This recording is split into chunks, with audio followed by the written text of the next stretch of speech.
Welcome to today's Explainer. All right, let's dive right into this fascinating journey where we take the seemingly abstract concept of forces and turn it into concrete structural understanding. You know, if you've ever looked at a massive skyscraper or a simple bridge and wondered, how in the world is that not collapsing right now? Well, the answer lies in understanding moments.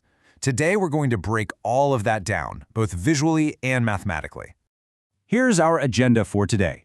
We'll start with Section 1, Real-World Engineering Moments. Move into 2, the math behind moments. Tackle 3, solving 3D moment problems. Break down 4, equilibrium and cable tension. And finally, wrap up with 5, tackling fulcrums and struts. Section 1, Real-World Engineering Moments. Take a look at the sheer scale of what we're dealing with here. We've got massive steel beams resting securely on a concrete wall, and fixed I-beams making up a heavy structural steel frame. These are prime examples of rigid bodies managing immense loads. Gravity is relentlessly pulling down on the center of those beams, creating a rotational force, a moment, right at the connection points. If those connections aren't designed to resist that exact moment, the beam rotates and the whole structure fails. And you know, it really doesn't matter what material you use, whether it's wood joists being bolted directly to a concrete foundation or an entire massive skeletal construction site, the physics absolutely do not change. Every single connection point you see here must perfectly balance rotational forces to stay standing. The engineers who designed these had to meticulously calculate the moments at every single joint. Now, notice how inclined planes actually shift the angles where these forces operate. From a simple, everyday wheelbarrow ramp to a massive industrial conveyor belt system, changing the angle changes the perpendicular distance of the load to the support axis. This alters the moment, meaning the supports literally have to be engineered differently depending on just how steep that incline is. Just look at the complex moment forces at play here. We have half-built concrete stairs relying on temporary supports, and these incredibly dramatic slanted architectural pillars holding up massive weight overhead. Those slanted pillars are fighting an unbelievable amount of rotational force. It's essentially structural poetry, and it's made possible entirely by calculating moments. Section 2, the math behind moments. Okay, so the absolutely crucial point is this formula right here. The resultant moment about point O is equal to force 1 times distance 1 minus force 2 times distance 2 plus force 3 times distance 3.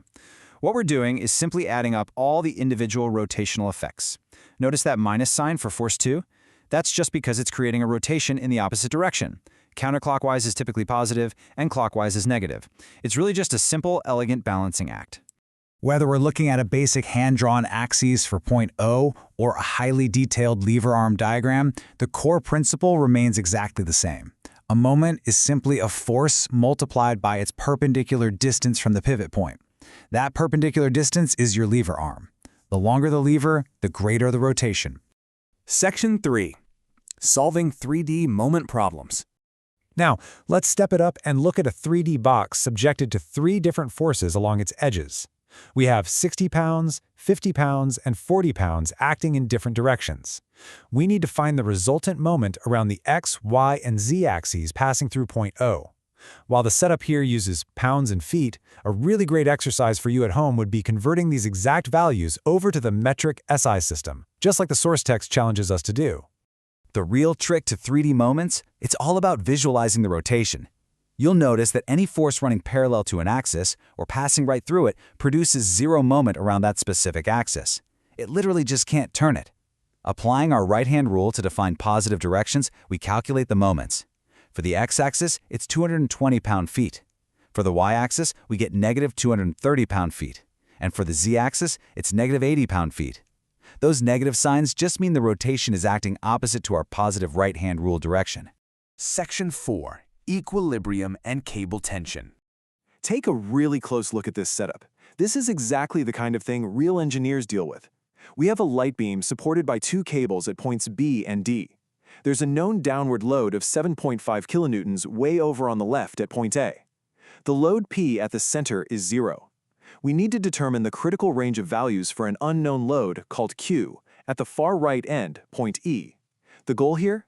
To make absolutely sure that neither supporting cable B nor cable D goes slack. So what's the very first thing we do in any moment problem? We meticulously map out our geometry. We set up our positions across the beam, starting with point A at absolute 0 meters. This gives us point B at 0.5 meters, C at 1.25, D at 2.75, and E at 3.5 meters. Having these exact coordinates is what allows us to find our precise perpendicular lever arm distances later on, because without this math, we're basically flying blind. All right, now for the actual physics. Step 1. We take the sum of the moments about point B and set it exactly to 0, because the beam is in perfectly balanced equilibrium. But why point B? Well, taking the moment at a support eliminates the unknown force of that support from our equation. The distance is 0, so the moment is 0. This brilliantly isolates the unknown tension at our other cable D. Doing the algebra, we get a beautiful little equation. Tension at D equals 4 times Q minus 5, all divided by 3. Step 2 is basically a mirror image of that. We repeat that exact same logic, but this time we take the sum of the moments around support D. This eliminates the tension of D from the equation and lets us isolate and solve for the tension at B. Calculating the forces times their distances from D, we find that the tension at B equals 27.5 plus Q all divided by 3. So now we have equations for both cables based purely on our unknown load, Q. Now here is where the real engineering reality kicks in. Step 3. Applying the slack conditions. A cable can only pull. It absolutely cannot push. For a cable not to go slack, its tension must be strictly greater than or equal to 0. So we simply take our two previous equations and set them to be greater than or equal to 0. For cable D, solving 4Q minus 5 over 3 is greater than 0 gives us Q must be greater than or equal to 1.25 kilonewtons.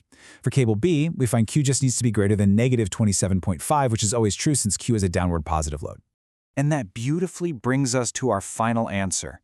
Q must be at least 1.25 kilonewtons. Let's think about what that means physically. Picture the beam like a giant seesaw. If the load Q on the far right is too small, that heavy 7.5 kilonewton load on the far left will literally tip the beam counterclockwise, lifting it right off support D and making that right cable go totally slack. Q acts as the crucial counterweight to keep everything perfectly in tension. Section 5. Tackling fulcrums and struts. Let's take this classic fulcrum problem. It's essentially just a playground seesaw. Using those exact same equilibrium equations we just walked through, sum of moments about the pivot point P equals 0, you can easily calculate the required unknown weight W on the left side to perfectly balance the 15 Newton and 12 Newton forces pushing down on the right. Step by step, you just multiply the unknown W by its 10-meter distance and set it equal to 15 times 6 plus 12 times 11. Solve for W, and boom, you have your equilibrium. Or consider this slightly more advanced industrial scenario. A rigid beam supported by a pinned, inclined strut labeled BD. Believe it or not, the math is exactly the same. By finding the sum of the moments about the fixed wall connection at point C, you can mathematically unlock the immense compression forces acting inside that inclined strut. To solve this, your first step is setting the sum of moments at C to 0. This eliminates the unknown reactions at the wall, letting you isolate the vertical load P against the angled force of the strut. From there, engineers can calculate safety factors to ensure that strut won't buckle under the pressure. Finally, we have one more 3D box system here to really test your visualization skills.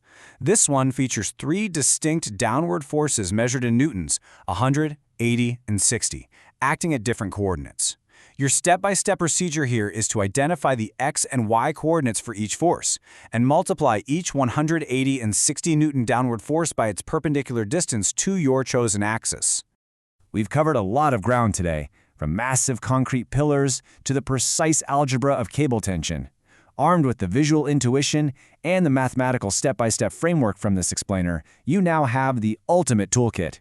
So the only question left is, are you ready to grab a pencil, set up those equations, and solve these final structural puzzles yourself? I highly encourage you to tackle those last few exercises. Thanks for joining me today, and keep exploring the fascinating forces that hold our world together.